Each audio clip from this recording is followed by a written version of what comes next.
우리의 기도는 사라지지 않습니다 라는 제목으로 말씀 전하도록 하겠습니다.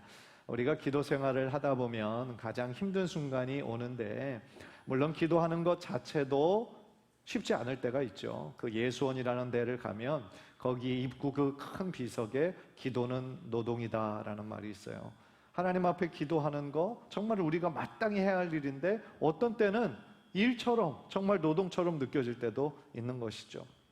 그때도 물론 힘들지만 저는 더 힘든 거는 우리가 오랫동안 기도했는데도 그 응답이 이루어지지 않을 때인 것 같아요. 예를 들어 우리가 자녀를 위해서 다 열심히 기도하시잖아요. 사춘기 들어 막 방황하고 부모에게 반항하고, 그런 자녀들 보면 얼마나 마음이 어렵습니까? 그래서 아이가 좀 변화하기 위해서 오랫동안 기도했는데 아이가 별로 나아지지 않아요. 그러면 낙심이 되죠. 또 어떤 질병을 놓고 빨리 낫기 위해서 기도했는데 어떤 것은 금방 나을 때도 있지만 어떤 것은 오랫동안 시간이 지나도 좀처럼 이 진전이 보이지 않는 그런 병들도 있잖아요. 그러면 마음이 힘들어요. 또 사업이 좀 잘 되기를 원하는 마음으로 좀 사업이 잘 됐으면 좋겠고, 또 우리 직장도 좀 더 좋은 곳으로 좀 이직했으면 좋겠는 마음이 있어서 계속 기도했는데 여전히 앞길이 보이지 않을 때도 있다는 거죠. 그럴 때 우리의 마음이 참 지치고 힘들어질 때가 있어요. 우리가 교회를 위해 기도하는 것도 마찬가지죠. 교회에 부흥을 주십시오. 또 우리 다음 세대를 살려주십시오. 또 우리 교회가 전도하고 선교하는 일에 더욱 힘쓰기를 원합니다. 기도하지만 때로는 우리가 기도하는 것만큼 기도의 열매가 보이지 않을 때가 있잖아요. 그렇죠? 그러면 우리들의 마음속에 이런 질문이 생길 때가 있어요. 하나님이 우리의 기도를, 나의 기도를 정말 들으시는 건가? 하나님이 나의 기도를 혹시 잊으신 것은 아닌가? 라는 생각이 들 때가 있습니다. 물론 처음에는 아직 기도 응답이 이루어지지 않은 게 혹시 내 기도가 부족해서일 거야, 이렇게 생각해서 더 기도에 열심을 내다가도 그 시간이 좀 길어지면 지치는 거죠. 그러면서 어느 순간부터 기도의 내용도 줄어들고 또 나중에는 아예 기도하는 시간을 포기하기도 한다라는 거죠. 왜냐하면 내가 하나님께 드렸던 그 기도가 하나님 별로 듣지 않으시는 것 같고, 내가 하나님 앞에 눈물을 흘리며 기도했던 그 시간이, 새벽을 깨며 기도했던 그 시간이 별로 의미가 없는 것처럼 느껴질 때가 있기 때문인 거죠. 그런데 오늘 요한계시록 말씀은요, 우리에게 기도에 대해서 굉장히 중요한 말씀을 해주시는 거예요. 우리가 이 땅에서 드린 기도가 어떻게 되는지 우리들에게 마치 그림의 언어로 말씀해 주신다라는 거예요. 오늘 본문의 배경을 좀 먼저 살펴보기를 원하는데요. 5장 1절부터 우리가 쭉 읽으면 그 배경을 우리가 이해할 수 있을 텐데, 그 5장 1절을 보면 하나님께서 보좌 위에 앉아 계시고요, 하나님의 오른손에 두루마기가 있어요. 그런데 그 두루마기는요 7인으로 봉해져 있다 그랬어요. 아마도 하나님이 계신 그 두루마리 책에는 어떤 것이 기록되었냐면 하나님의 섭리와 하나님의 구원 계획이 들어있었을 거예요. 그래서 죄악에 대한 심판과 하나님의 백성들을 구원하시는 것과 장차 하나님 나라가 어떻게 온전히 이루어질 것인지에 대한 하나님의 구원 계획이 들어있었습니다. 그런데 문제가 하나 있었어요. 그 두루마리를 열거나 펼 수 있는 사람이 없었어요. 하늘에도 땅에도 땅 아래에도 그 두루마리를 받아 펼 만큼 권세 있는 사람이 없었어요. 그래서 사도 요한이 환상 중에 본 그 모습 가운데 울었어요. 그런데 그때 5절을 보니까 그 장로 중에 하나가 요한에게 왜 우느냐라고 묻죠. 그러면서 울지 말라고 얘기해요. 그 이유가 5절에 나오는데, 유대지파의 사자 곧 다윗의 뿌리가 이기셨다라고 얘기를 합니다. 그런데 여러분 한번 생각해 보세요. 유대지파의 사자, 다윗의 뿌리, 누구를 지칭하는 걸까요? 예수님을 지칭하는 거예요. 그래서 요한이 바라보니까요, 유대지파의 그 사자라고 했을 때 그 사자와 같이 위엄 있고 권세 있는 모습이 나올 줄 알았는데 어린 양이 있는 거예요. 어린 양이 서 있습니다. 놀랍게도 죽임을 당한 어린 양이 서 있어요. 그러니까 이것이 무슨 뜻입니까? 예수님께서는요, 세상의 권력자들처럼 힘으로, 권력으로 세상을 이기신 것이 아니었어요. 오히려 십자가에서 자신의 생명을 내어주심으로 우리 죄인을 구원하시고 세상에 대해서 이기셨다라는 거죠. 그런데 그게 복음이에요. 그리고 7절을 보면 어린 양 되신 예수님께서 하나님의 오른손에 있었던 두루마리를 취하세요. 무슨 얘기입니까? 예수님께서 하나님의 권세를 위임받으셨다라는 얘기죠. 그리고 바로 그 순간 오늘 우리가 주목해야 되는 장면이 나오는데 그게 바로 8절이에요. 8절에서 그 두루마리를 취하심에 네 생물과 24장로들이 그 어린 양 앞에 엎드려 각각 검은고와 향이 가득한 금대접을 가졌으니 이 향은 성도의 기도들이라 말씀하는 거죠. 자, 여기서 집중해야 될 거는 하나님의 보좌 앞에 지금 무엇이 있는 겁니까? 성도들의 기도가 하나님의 임재 앞에 지금 있다라는 거예요. 따라서 오늘 이 말씀을 통해 우리가 기도에 대해서, 우리가 이 땅에서 드리는 기도에 대해서 무엇을 기억하고 무엇을 붙잡아야 되는지 다시 한번 깨닫고 또 믿음으로 결단하는 은혜의 시간이 되시기를 주님의 이름으로 간절히 축복합니다. 첫 번째로요, 우리가 기억해야 되는 사실은요, 하나님은 우리의 기도를 소중히 받으십니다 라는 뜻이에요. 한번 따라해 봅시다. 하나님은 우리의 기도를 소중히 받으십니다. 8절을 다시 보세요. 8절을 다시 보면은요, 우리가 읽었으니까 다시 읽진 않겠는데 이 구절에 제일 처음 등장하는 것이 내 생물이 등장하는데요, 그거는 이 땅 가운데 볼 수 있는 그런 존재들이 아니에요. 천상의 존재입니다.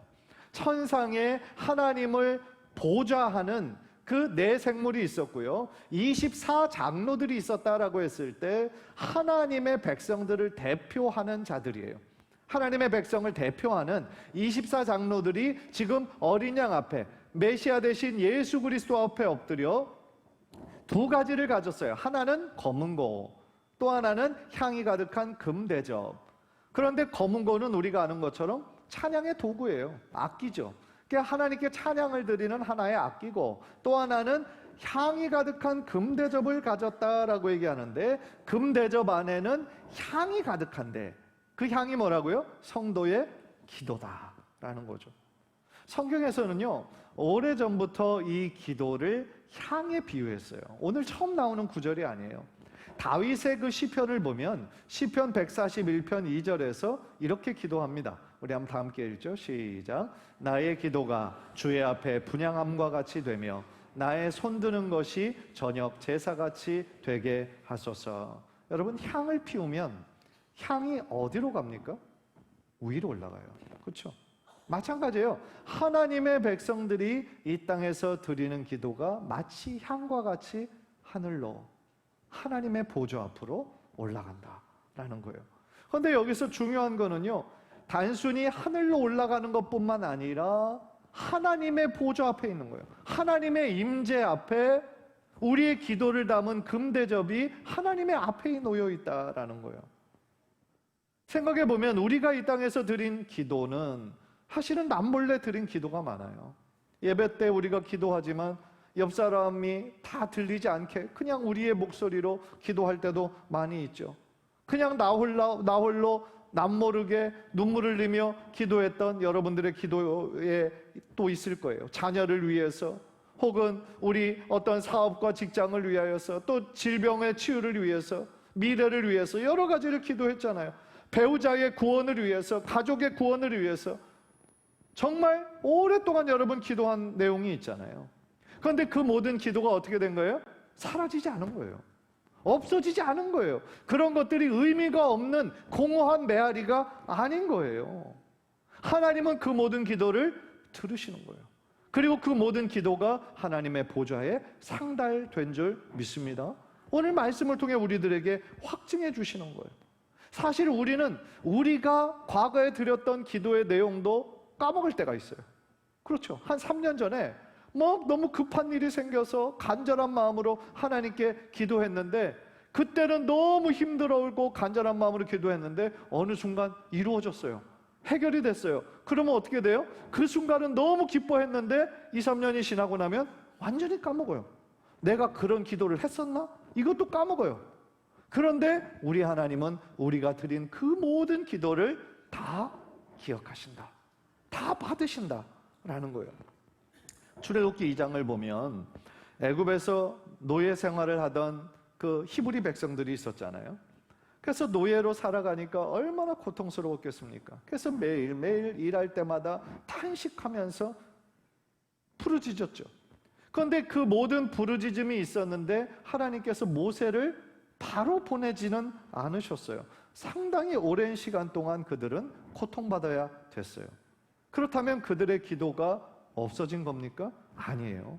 출애굽기 2장 23절 25절을 보니까 하나님께서 그들이 곧된 노동으로 하나님 앞에 부르짖으며 탄식하는 것을 하나님 다 들으셨다라고 말씀하세요.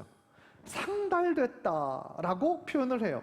그러니까 하나님께서 그들의 고통을 외면하지 않으신 거예요. 다 보고 계셨던 거예요. 그리고 그들을 기억하신 거예요.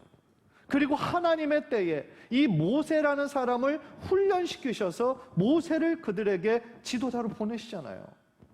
따라서 우리가 이 구절에서 우리가 꼭 기억해야 되는 것이 있어요. 그게 뭐냐면 응답이 늦어지는 것하고 하나님께서 우리의 기도를 듣지 않으시는 것하고는 같은 게 아니에요. 다른 문제인 거예요. 그런데 우리는 어떻게 생각합니까? 하나님의 응답이 늦어지면 하나님께서 안 들으시는 걸로 우리는 이해할 때가 많은 것 같아요. 그러나 그렇지 않아요. 우리가 드리는 기도 하나님 다 들으셨어요. 그런데 아직 응답의 때가 되지 않은 거예요. 하나님께서는 내가 원하는 방식이 아니라 하나님께서 원하시는 방식으로 다른 방법으로 지금 일하시고 계실 수도 있어요. 때로는 내가 구한 거를 정확하게 주셔야 우리는 응답이라고 생각을 하는데 하나님은 아니다. 네가 아직 그거를 받을 준비가 안 됐으니 우리 자신을 훈련시키시고 변화시키실 때도 있어요. 네. 따라서 우리가 기도하면서요 가장 섣부르게 접근하지 말아야 되는 것이 응답이 늦어지는 것에 우리가 낙심해서 기도를 중간에 포기하는 거예요. 기도하는 거를 중간에 쉬는 거예요. 그런데 그거는 우리 하나님께서 보시기에 제일 속상해하시고 안타까워하신다라는 거예요. 우리 예수님 우리의 기도의 본이 되시잖아요. 누가복음 18장 1절을 보면 이렇게 말씀하셨어요. 우리 다 함께요. 시작. 항상 기도하고 낙심하지 말아라. 항상 기도하고 낙심하지 말라는 거예요. 그러니까 이것은 무슨 뜻입니까? 우리가 기도의 응답이 이루어지지 않으면 우리는 중간에 자꾸 낙심하고 기도를 쉬고 기도를 포기하잖아요. 그런데 우리가 꾸준히 하나님 앞에 기도할 때 우리들 안에 낙심이 사라지고 그 절망이 있던 자리에 하나님이 주시는 소망으로 가득 채워지게 될 줄 믿습니다. 항상 기도하고, 그러니까 사도 바울도 항상 기뻐하고 쉬지 말고 기도하고 범사에 감사하고 라고 말씀하잖아요. 사랑하는 성도 여러분, 혹시 여러분들 가운데 오랫동안 기도하던 기도의 제목 여러분들 다 있으시죠? 자녀를 위한 기도. 사실은 부모님의 자녀들을 위한 기도는 끊이지 않은 것 같아요. 계속되는 거죠. 다 장성했어도 그래도 자녀들을 위한 기도는 부모에게 끝나지 않아요. 또 배우자의 구원을 위하여, 자녀들의 구원을 위하여 기도하는 여러분들도 계실 겁니다. 혹은 건강의 회복을 위하여 기도하시는 분들도 계실 거예요. 또 경제적인 문제가 지금 너무 힘들어서 막막하신 분들도 계실 거예요. 그런데 우리가 기도한 만큼, 내가 원하는 만큼 그 기도의 결과가 이루어지지 않아서 우리들의 마음에 낙심이 될 때가 있어요. 그런데 오늘 말씀을 꼭 기억하시기 바랍니다. 여러분의 기도 사라진 거 아니에요. 여러분들의 기도 하나님이 잊으신 거 아니에요. 우리 하나님 다 듣고 계시고요. 심지어 우리가 잊은 그 기도 제목도 하나님은 다 알고 계신다라는 거예요. 따라서 여러분, 응답이 쉽게 오지 않는다고 기도를 멈추지 마십시오. 왜냐하면 우리가 기도의 골방에서 우리가 홀로 흘린 그 기도의 눈물이 절대로 헛되지 않기 때문이다라는 거예요. 매일 아침마다 새벽을 깨우며 주님 앞에 드렸던 그 모든 기도가 절대로 헛되지 않다라는 거예요. 간절히 바라기는 우리 사랑의 하나님, 우리 성도님들의 기도를 너무나 소중히 여기시고요. 여러분들을 너무 사랑하세요. 왜요? 하나님의 사랑받는 자녀들이에요. 하나밖에 없는 독생자 예수 그리스도의 생명까지 주시면서 여러분들을 구원하시기 위하시는 하나님의 마음이 바로 거기에 있다라는 거예요. 따라서 오늘 다시 한번 내가 오랫동안 잊고 있었던 그 기도, 중간에 포기했던 기도 다시 한번 하나님께 기도하기로 결단하는 우리 귀한 성도님들 되시기를 주님의 이름으로 축복합니다. 두 번째로요, 하나님은 우리의 기도를 통해 일하신다라는 거예요. 한번 따라합시다. 하나님은 우리의 기도를 통해 일하십니다. 이것을 가장 분명히 보여주는 구절이 있는데요, 그것이 계시록 8장이에요. 계시록 8장 3절 4절을 보니까 오늘 우리가 읽었던 본문이랑 상당히 비슷해요. 제가 한번 빠르게 읽겠습니다. 또 다른 천사가 와서 제단 곁에 서서 금향로를 가지고 많은 향을 받았으니 이는 모든 성도의 기도와 합하여 보좌 앞 금제단에 드리고자 함이라. 향연이 성도의 기도와 함께 천사의 손으로부터 하나님 앞으로 올라가는지라 했어요. 그런데 우리가 읽은 그 5장의 말씀과 다른 것이 5절에 이어져요. 5절 우리 다 함께 읽을까요? 시작. 천사가 향로를 가지고 제단에 불을 담아다가 땅에 쏟음에 우레와 음성과 번개와 지진이 나더라. 무슨 뜻입니까? 이 구절에서 성도의 기도가 하나님께 올라갔어요. 향이 올라가는 것처럼 하나님께 기도가 올라갔어요. 그랬더니 하나님의 역사가 이제는 땅으로 내려오는 거예요. 하나님의 역사가 시작되는 거예요. 물론 여기에서 상징하는 거는요, 하나님의 그 심판을 의미하고 하나님께서 인간의 역사 속으로 구체적으로 개입하셨다라는 것을 말씀해 주는 구절인데요, 여기서 우리가 유추할 수 있는 중요한 신학적인 메시지가 있어요. 그게 뭐냐면, 우리가 이 땅에서 성도들이 기도할 때 하늘의 하나님께서 우리의 성도의 기도를 통해 일하신다라는 거예요. 하나님이 가지고 계신 구원의 역사를 우리 성도들의 기도를 통하여 이루신다라는 거예요. 사실 요한계시록이 기록될 당시에 그 전 세계를 통치하고 활용하고 있던 나라는 로마예요. 그러니까 믿고 있는 그 사람들도 로마의 권력 앞에서 엄청난 신앙생활에 핍박을 받았죠. 그래서 그들의 힘으로 그들을 대항할 수 있는 것이 아무것도 없었어요. 로마의 군대처럼 막강한 힘이 있었던 것도 아니고 권력이 있었던 것도 아니고 그 어떤 것도 그들에게는 없었어요. 그런데 그 성도들에게, 초대교회 성도들에게 다른 사람에게는 없는 가장 강력한 무기 한 가지가 있었어요. 그것은 바로 만군의 하나님이신 하나님께 기도할 수 있는 특권이었어요.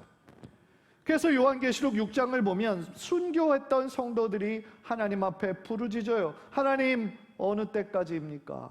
어느 때까지 우리가 고통받아야 됩니까? 어느 때 참된 왕이 우리들에게 오셔서 우리를 구원해 주십니까? 그렇게 기도했죠. 자신들의 힘으로는 세상을 바꿀 수 없었어요. 그렇기 때문에 하나님께 부르짖을 수밖에 없었다라는 거죠. 그런데 중요한 사실은요, 하나님께서는 그들의 기도를 외면하지 않으셨어요. 여기서 우리는 기도에 대한 중요한 사실 하나를 발견해요. 그게 뭐냐면, 많은 사람들이 기도는 그냥 우리의 힘으로 할 수 있는 거 다 해보다가 다 안 되면 그냥 마지막에 하는 거라고 생각하는 분들이 있어요. 흔히 내가 할 수 있는 일 다 해보다가 안 되면 이제 기도밖에 할 수 있는 게 없어 라고 얘기를 해요. 그런데요, 성경은 그렇게 말하지 않아요. 기도는 마지막 수단이 아니에요. 하나님의 역사하심을 우리가 바라는 마음이 있다면 우리가 시작할 때부터 하나님을 의지하고 우리의 모든 계획 가운데 도와주시고 개입하여 주시고 인도해 주시기를 원하는 그 마음으로 하나님께 간절히 기도해야 될 줄 믿습니다. 따라서요, 기도는 우리가 하나님께 드릴 수 있는 가장 강력한 도구예요. 가장 강력한 방법이에요. 그래서 제일 마지막에 할 수 없어서 이거밖에 드리는 게 아니다 라는 거죠.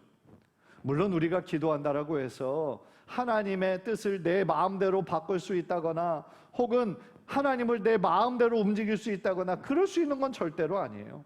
그런데 하나님께서 하나님의 뜻을, 선한 뜻을 이루어 가시는 데 있어서 우리의 기도를 도구로 사용하신다라는 거예요.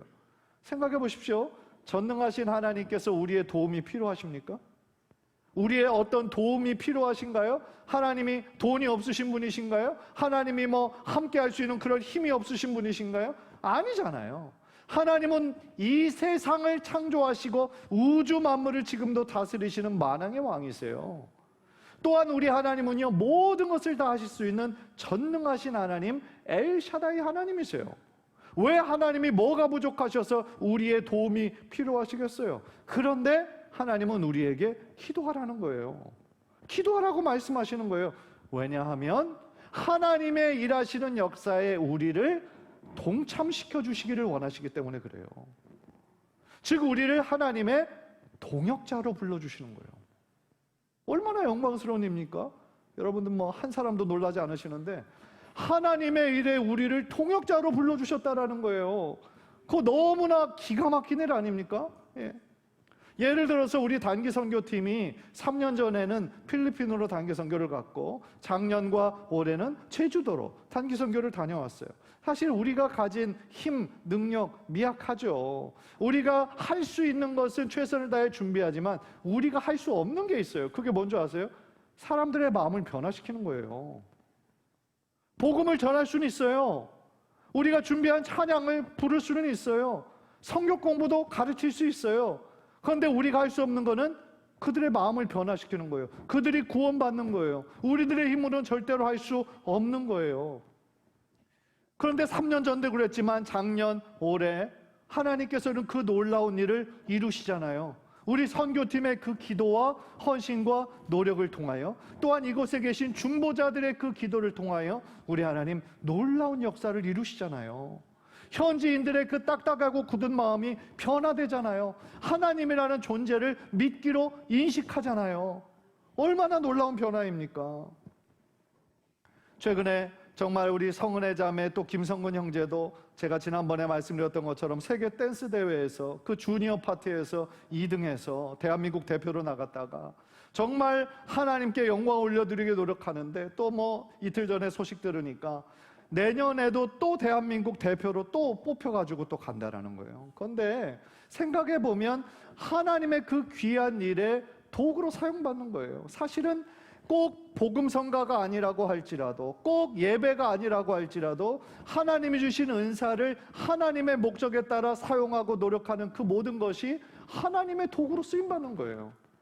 꼭 우리가 교회 안에서 일하는 목회자만, 선교사만 하나님의 일을 하는 게 아니에요. 하나님께서 여러분을 불러주신 그 부르심의 자리에서, 그 직장에서, 그 사업장에서 우리가 하나님을 믿고 하나님의 영광을 위하여 우리에게 주신 일을 최선을 다할 때 우리는 하나님의 도구로 쓰임받고 있는 거예요. 여러분, 그러한 사명과 그러한 의식으로 우리가 있는 곳에서 하나님을 예배하고 하나님을 높여드리는 우리 성도님들 되시기를 주님의 이름으로 축복합니다.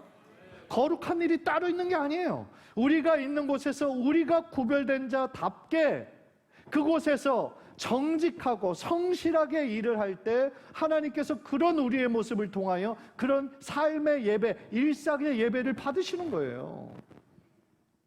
따라서요, 이 주기도문을 우리가 외울 때마다 주기도문 한 구절 한 구절이 다 중요하지만 이 가장 중요한 구절이 있어요. 주기도문에서. 그게 뭐냐면 아버지의 나라가 오게 하시며, 여기서 말하는 아버지의 나라는 하나님의 나라예요. 하나님이 왕이 되셔서 다스리시는 나라가 오기를 원합니다. 아버지의 뜻이 하늘에서 이루어진 것 같이 이 땅에서도 이루어지기를 원합니다. 그것이 예수님께서 우리에게 가르쳐 주신 가장 중요한 기도의 내용이에요. 그러니까 이것을 우리의 기도에 적용해 보면은요, 우리가 기도하는 궁극적인 목적은요, 단순히 내가 원한을 얻어내는 것이 아니에요. 물론 1차적으로는 그것만을 생각하시겠지만 더 중요한 거는요, 하나님 아버지의 뜻이 내 삶 가운데 온전히 이루어지기를 위해 기도하는 것이 더 궁극적인 기도의 목적이에요. 그래서 우리의 기도도, 기도의 지평도 더욱더 넓어져야 될 줄 믿습니다. 물론 처음에는 우리가 신앙이 연약하고 예수님 믿은 지 얼마 안 되면 나를 위해 기도하고, 왜냐하면 우리가 부족하니까 나를 위해 기도하고 우리의 가족을 위해 기도하죠. 우리가 일하는 직장 또 사업을 위해 기도합니다. 다 중요한 기도예요. 그러한 기도가 뭐 급이 낮거나 유치하거나 그렇지 않아요. 중요한 기도예요. 근데 중요한 거는 우리의 기도가 거기에만 머물러 있어서는 안 돼요. 거기에서 멈춰서는 안 돼요. 우리의 신앙이 자라려면은요, 우리의 기도의 내용이, 우리의 기도의 지평이 그만큼 넓어져야 돼요. 예를 들어서 그전에는 나와 내 가정만을 위해 기도했어요. 그거 하면 더 이상 기도할 게 생각나지 않아요. 그런데 나와 내 가정만을 위해 기도하던 것이 이제는 우리 교회를 위해서, 목장을 위해서, 우리 교회에서 하는 모든 사역을 위해서 우리의 기도의 지평이 넓어져야 돼요. 우리 교회만을 위해 기도하던 사람이 이제는 한국 교회를 위해서 기도하게 되는 거고요. 우리 나라를 위하여, 우리 지역사회, 이 성내동과 천호동과 풍납동과 이 지역사회가 우리 교회가 있음으로 말미암아 더 발전하고 잘되고 하나님을 섬기는 그런 동네가 되게 해달라고 우리는 기도해야 될 줄 믿습니다. 그래야 우리 교회가 성내동에 있는 분명한 이유가 있는 것이고 존재하는 목적이 되어야 되지 않겠습니까? 그냥 동떨어진 섬처럼 저기 교회가 있기는 있는 것 같은데 뭐 하는지 모르겠어. 그냥 자기네들끼리만 좋아서 뭐 그러는 것 같던데, 그게 아니라 우리 교회가 성내동에 있음으로 말미암아 무엇인가 성내동 지역사회가 더 발전하고 가난하고 힘든 사람들 조금 더 위로 얻고 소망 얻고 그러는 공동체가 되어야 되지 않겠습니까? 하나님을 믿지 않더라도 누가 택시를 탔어요? 교회를 찾고 있다 그러면 아이고 성내동에 동안교회 가봐요. 거기 좋은 일 많이 하대. 그 교회 가봐요 라고 추천해 줄 수 있는 그런 교회가 되면 얼마나 좋을까? 따라서 우리의 이 기도가 지금은 그냥 나만 바라보고 있고 내가 잘 되기만을 바라고 나의 기도의 목적이 그냥 내가 이것 받아서 더 잘 되기만을 바라는 그런 목적이었다면 이제는 우리들의 기도가 하나님의 뜻이 이루어진 일에 있어서 나의 기도도 사용될 수 있도록 하나님의 영광을 위하여 나를 사용해 주십시오. 나의 기도를 들어 응답해 주십시오. 그런 기도의 생활까지 이어지게 되시기를 주님의 이름으로 간절히 축복합니다.